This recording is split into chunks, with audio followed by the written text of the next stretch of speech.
Hello students, good morning to all. Welcome to the online session by the Department of English. Okay, as I told you in the last class, today I am going to deal with the poem The Schoolboy. It is written by William Blake. Okay, let us know about the author children. William Blake, his period is from 1757 to 1827. He was a poet and painter and was born in Soho. Soho is a place in London.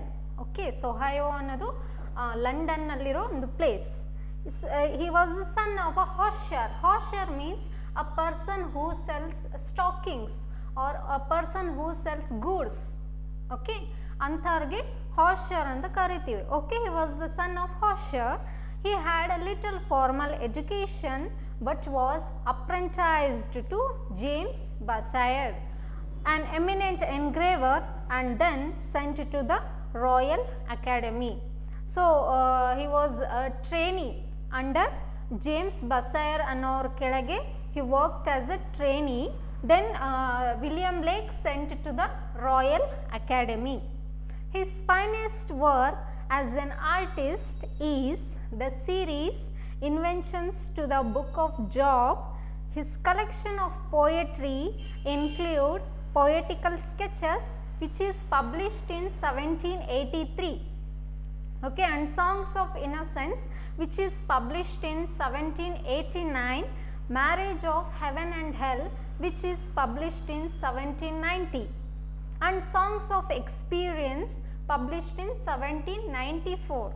Okay, The Schoolboy is a lyric from the Songs of Experience. So it is a lyrical poem from the Songs of Experience. Lyric means it is a short poem. Lyric means it is a short poem where it includes a theme in it and it can be sung without memorizing it.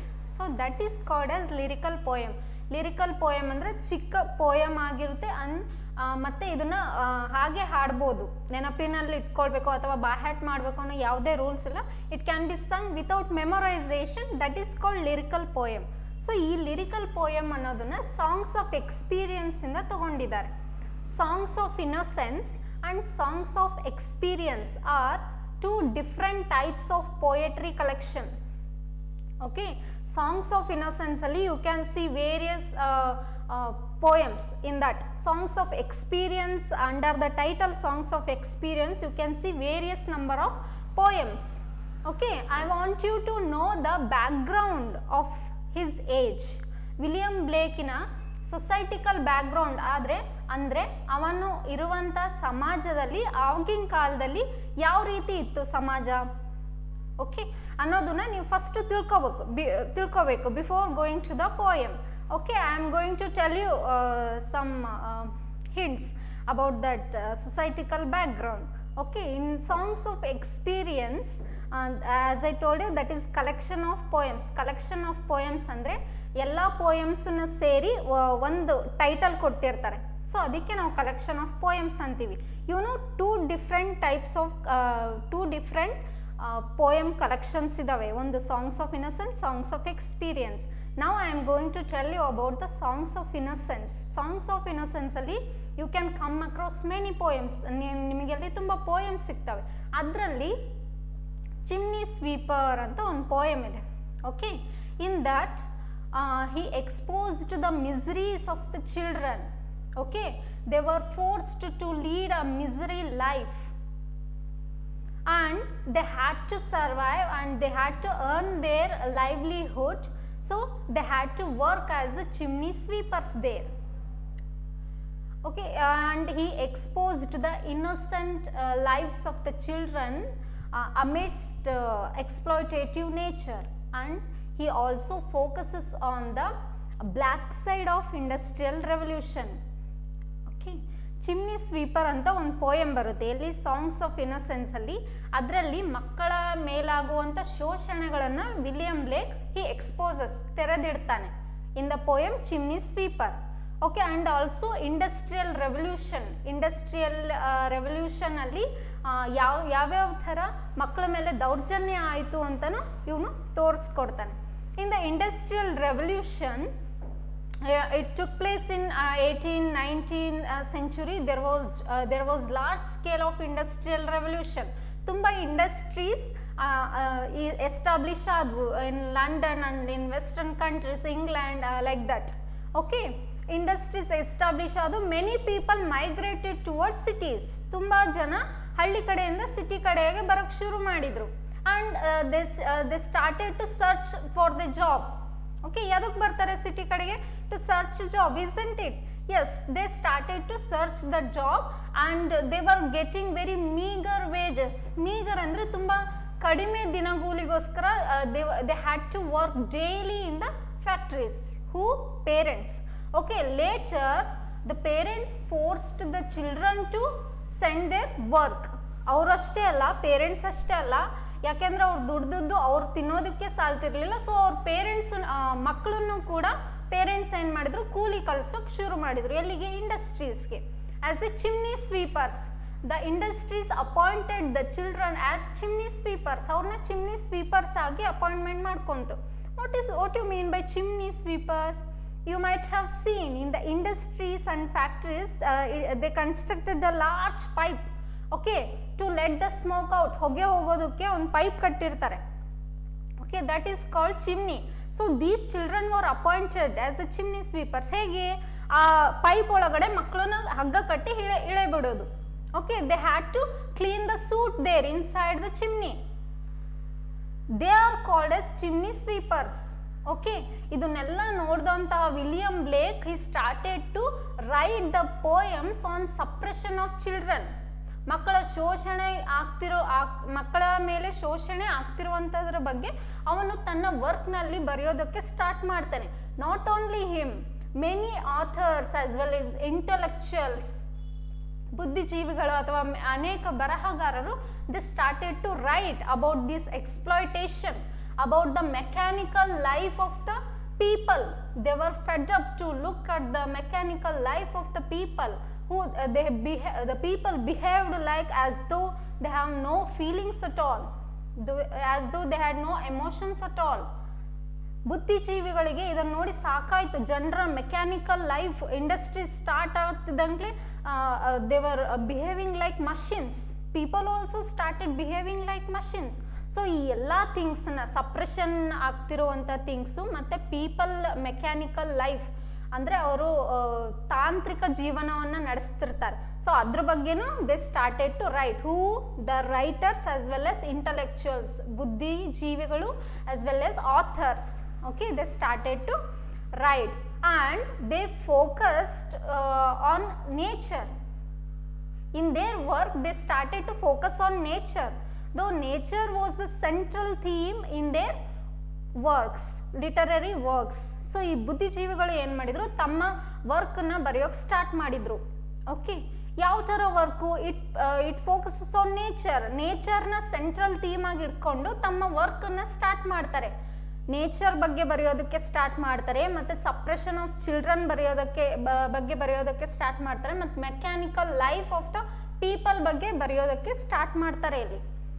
So ಯಾರು the intellectuals who started to write as the nature as the central theme in their literary works, they were called as romantic poets, or that age is called as romantic age. ಅರ್ಥ ಆಯ್ತಾ? ಯಾಕಂದರೆ ಆ authors ಏನು ಮಾಡಿದ್ರು ಅಂದರೆ they gave a call for the society to get back to the nature. ಅಂದರೆ ಆ ಬುದ್ಧಿಜೀವಿಗಳಿಗೆಲ್ಲ ಇವರ ಜನಜೀವನ ನೋಡಿ ತುಂಬ ಅಸಹ್ಯ ಆಗಿಬಿಟ್ಟಿತ್ತು. ಸೊ ಅವ್ರು ಏನು ಮಾಡ್ತಾರೆ, ಜನರನ್ನು ಕರೀತಾರೆ, ವಾಪಸ್ ಬನ್ನಿ ನೇಚರ್ಗೆ, ನೇಚರಲ್ಲಿ ನಿಮ್ಮ ನಿಜವಾದ ಲೈಫನ್ನು ಕಂಡುಕೊಳ್ಳಿ ಅಂತ. They gave a call for the society to get back to the nature. So ನೇಚರನ್ನು ಸೆಂಟ್ರಲ್ ಥೀಮ್ ಆಗಿ ಇಟ್ಕೊಂಡು ಬರೆಯೋಂಥ ಒಂದು ಮೂಮೆಂಟ್ ಸ್ಟಾರ್ಟ್ ಆಯಿತು. ಆ ಮೂಮೆಂಟಿಗೆ ನಾವು ಏನಂತ ಕರಿತೀವಿ, ರೊಮ್ಯಾಂಟಿಕ್ ಮೂಮೆಂಟ್ ಅಂತ ಕರಿತೀವಿ. So William Blake also belongs to romantic movement. Why I am telling this means, William Blake, he represented children in many of his poems. Okay. ಅವನು ಇದೊಂದೇ ಪೋಯಮ್ ಅಲ್ಲ, ಕೆಲವೊಂದು ಈಗ ಹೇಳಿದ್ನಲ್ಲ ಈ ಥರ ಸುಮಾರು ಪೋಯಮ್ಸ್ ಮಕ್ಕಳ ಮೇಲೆ ಬರೆದಿದ್ದಾನೆ. So he wanted to be the voice of the children, and in this poem he highlights his affinity towards alternative methods of education. Okay, ಅವನಿಗೆ ಈ ಫಾರ್ಮಲ್ ಎಜುಕೇಷನ್ ಇಷ್ಟ ಇಲ್ಲ, so he prefers for alternative methods of education. Okay, then he also mentions, he recurringly mentions about the draining element of schooling education. Draining element of schooling education. Draining element andre boring elements of school system ಬಗ್ಗೆ here he speaks, which it causes children to contribute poor learning. So ಈ ಥರ system ಇದ್ದರೆ ಮಕ್ಕಳು ಚೆನ್ನಾಗಿ ಕಲಿಯೋಲ್ಲ ಅನ್ನೋದು William ಬ್ಲೇಕ್ನ ವಾದ. ಯಾವ ಥರ system? Formal education. Formal education means what?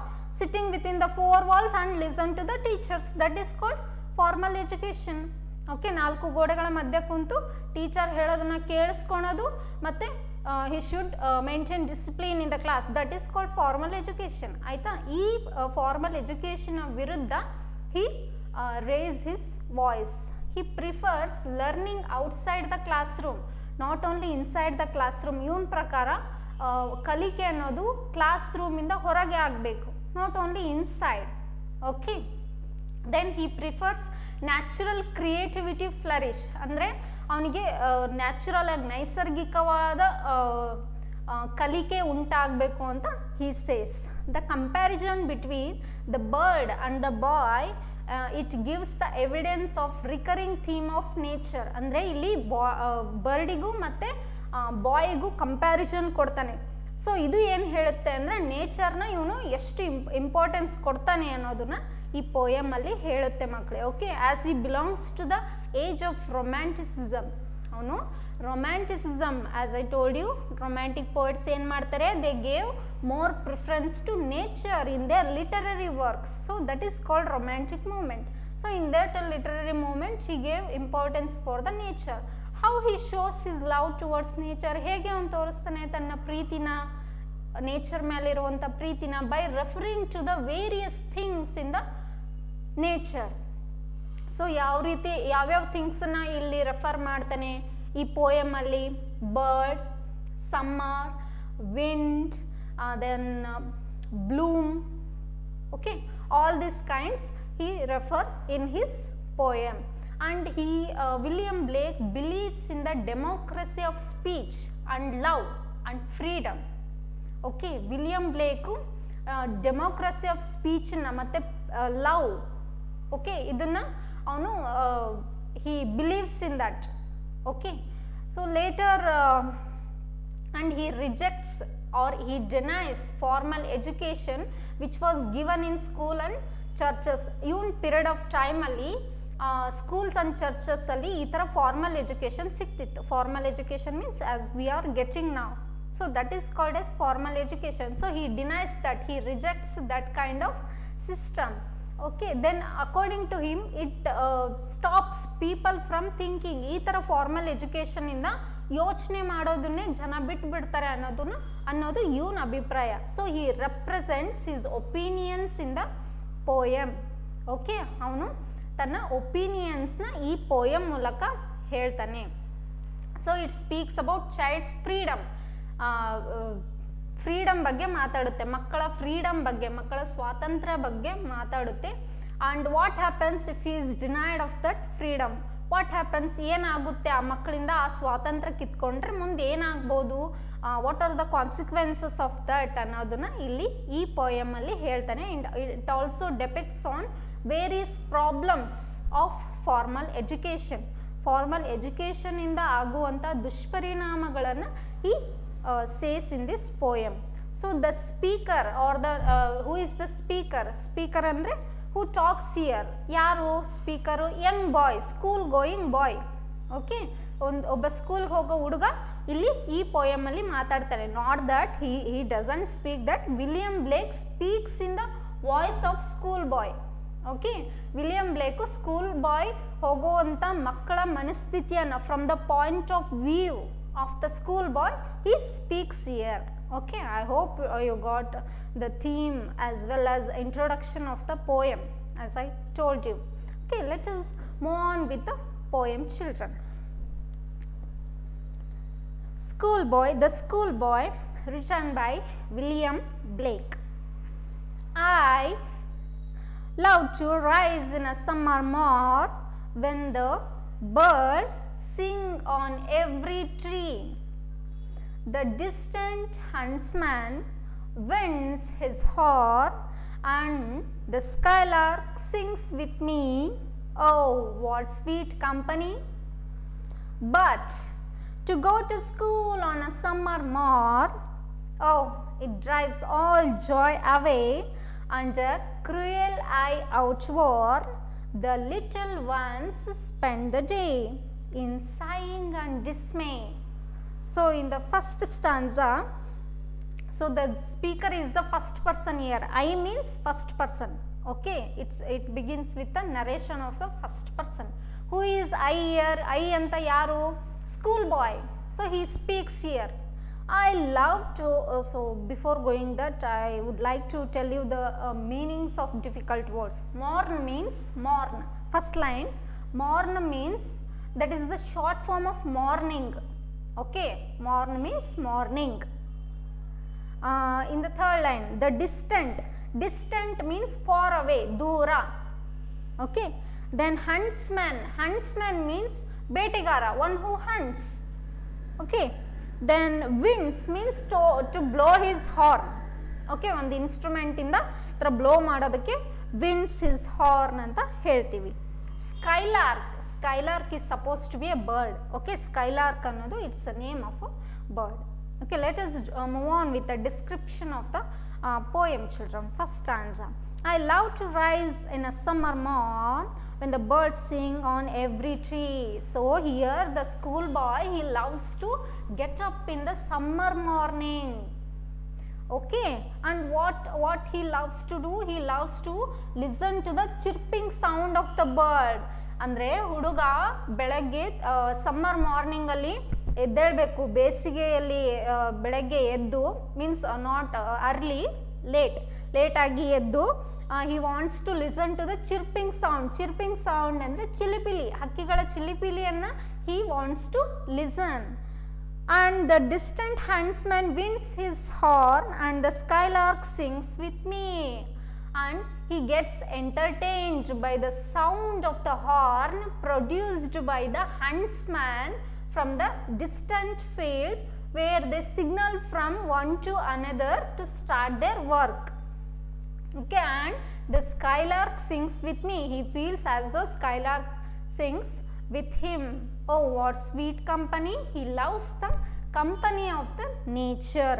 ಅಂದರೆ ಡಿಸ್ಟೆಂಟ್ ಹಂಟ್ಸ್ಮ್ಯಾನ್ ಅಂದರೆ ಬೇಟೆಗಾರರು ತಮ್ಮ ವರ್ಕ್ನ ಶುರು ಮಾಡ್ತಾರೆ. ಯಾವ ರೀತಿ ತಮ್ಮ ಒಂದು ಇನ್ಸ್ಟ್ರೂಮೆಂಟಿಂದ ಬ್ಲೋ ಮಾಡ್ತಾರೆ. They wind their horn. Okay, they signal each other. ಅವರು ಒಬ್ರಿಗೊಬ್ರು ಸಿಗ್ನಲ್ ಮಾಡ್ಕೊತಿದ್ದಾರೆ to start their work. Okay, ಈ ಥರ ಸೌಂಡನ್ನ ಅವ್ನು ಕೇಳೋದಕ್ಕೆ ಇಷ್ಟಪಡ್ತಾನೆ. ಯಾವ್ದಾವ್ದು sound? Chirping sound of the bird as well as the sound of the horn blown by the hunter. And he wants to listen to the song of skylark. ಸ್ಕೈಲಾರ್ಕು ಹಾಡುವಂಥ ಹಾಡನ್ನು ಅವನು ಕೇಳೋದಕ್ಕೆ ಇಷ್ಟಪಡ್ತಾನೆ. Oh, what sweet company! He loves the company of nature. Okay, here the young boy, he describes the nature and he expresses his feelings towards nature and he wants to enjoy the beauty of nature here. ಅಂದರೆ ಅವನು nature ಬಗ್ಗೆ explain ಮಾಡ್ತಾನೆ ಮತ್ತು ಅವನಿಗೆ enjoy ಮಾಡಬೇಕು, ಆ ನೇಚರ್ನ enjoy ಮಾಡಬೇಕು ಅಂತ here he desires for that. Okay, here the child is portrayed as a lover of nature. ಅಂದರೆ ಪ್ರಕೃತಿಯನ್ನು ಆರಾಧಿಸುವ ಅಂತ ಚೈಲ್ಡನ್ನ ಒಂದು ಪೋರ್ಟ್ರೇ ಮಾಡಿದ್ದಾರೆ here. Okay, I hope you got my point, isn't it? Yes. So when we were small kids, ಯಾವಾಗ ನಾವು ತುಂಬ ಚಿಕ್ಕ ಮಕ್ಕಳಾಗಿದ್ವಿ, we would love to play in the mud, isn't it? ಮಣ್ಣಲ್ಲಿ ಆಟಾಡೋಕ್ಕೆ ನಮಗೆ ತುಂಬ ಇಷ್ಟ. Even though our parents avoid us playing in the mud or climbing the tree, we were always attracted towards nature. ಅಲ್ವಾ ಮಕ್ಕಳೇ? ನಾವು ಚಿಕ್ಕ ಮಕ್ಕಳಾಗಿದ್ದಾಗ ನಮಗೆ ನೇಚರಲ್ಲಿ ಆಡಬೇಕು ಅಂದರೆ ತುಂಬ ಇಷ್ಟ. ಮರ ಗಿಡಗಳ ಹತ್ತಿ ಮಣ್ಣಲ್ಲೆಲ್ಲ ಆಡಿ ತುಂಬ ಇಷ್ಟ ನಮಗೆ.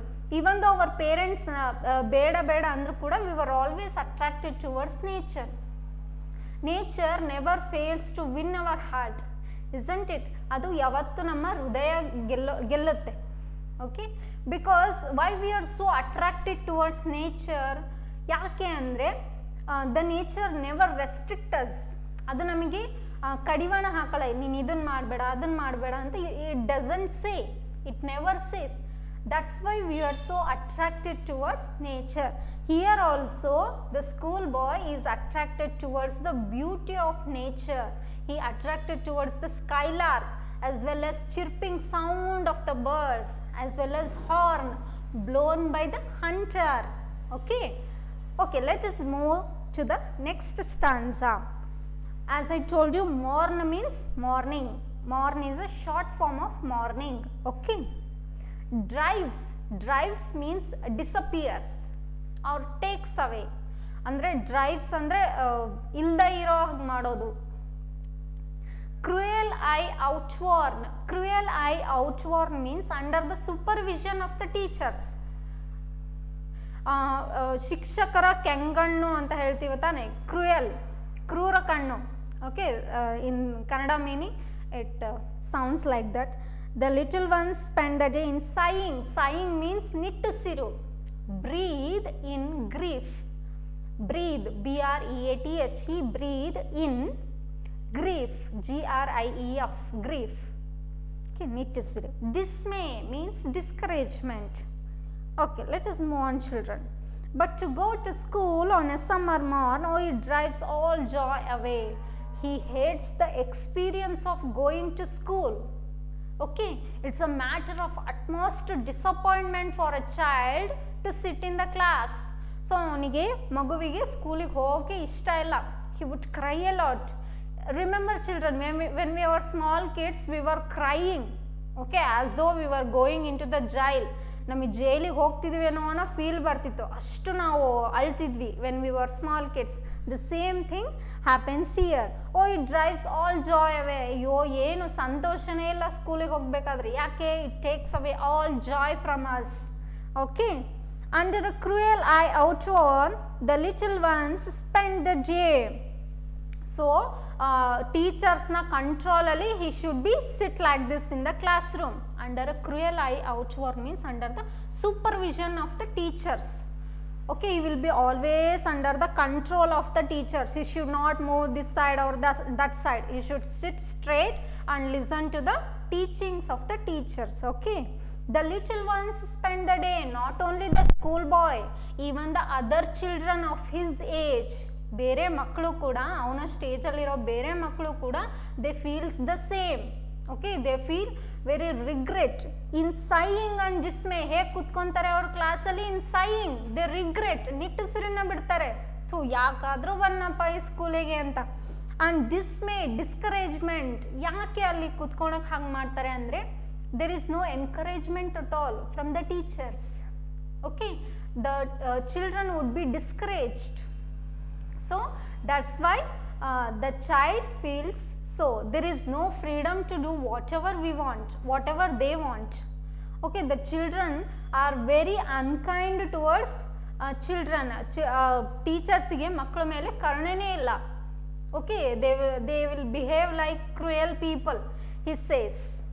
See children, never discourage anyone. That is what the poem, this stanza states here. ಯಾರನ್ನೂ ಕೂಡ ಡಿಸ್ಕರೇಜ್ ಮಾಡಬೇಡಿ. You can't judge a fish by its ability to climb a tree. ಅಂದರೆ ನೀವೊಂದು ಫಿಶನ್ನ ಟ್ರೀ ಹತ್ತು, ಮರ ಹತ್ತು ಅಂದರೆ ಇದು ಹತ್ತುತ್ತಾ? ಇಲ್ಲ. ಏನು ಅದರ ability? It can swim. So everybody has got their own talent or own ability. ಎಲ್ಲರಿಗೂ ಕೂಡ ಅವ್ರವ್ರದ್ದೇ ಆದ ಸಾಮರ್ಥ್ಯ ಇರುತ್ತೆ, ಅವ್ರವ್ರದ್ದೇ ಆದ ಟ್ಯಾಲೆಂಟ್ ಇರುತ್ತೆ. Okay, we can't expect the same from everyone. ಎಲ್ಲರಿಂದಲೂ ನಾವು ಓದು ಅಂತ ಹೇಳೋಕ್ಕಾಗಲ್ಲ. So somebody is interested in some field, so let them enjoy, let them go ahead in that field. ಅವ್ರನ್ನ ಆ ಕ್ಷೇತ್ರದಲ್ಲಿ ಬೆಳೆಯೋದಕ್ಕೆ ಬಿಡಿ. Why do you discourage the students? Okay, because everyone has the different ability means they can achieve something in their life.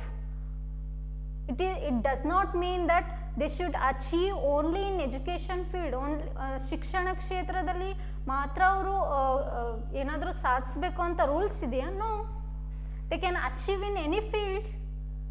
So that's what the stanza says here. So in the next session I will be dealing with the rest 4 stanzas. Okay children, I hope you all have understood. Thank you very much.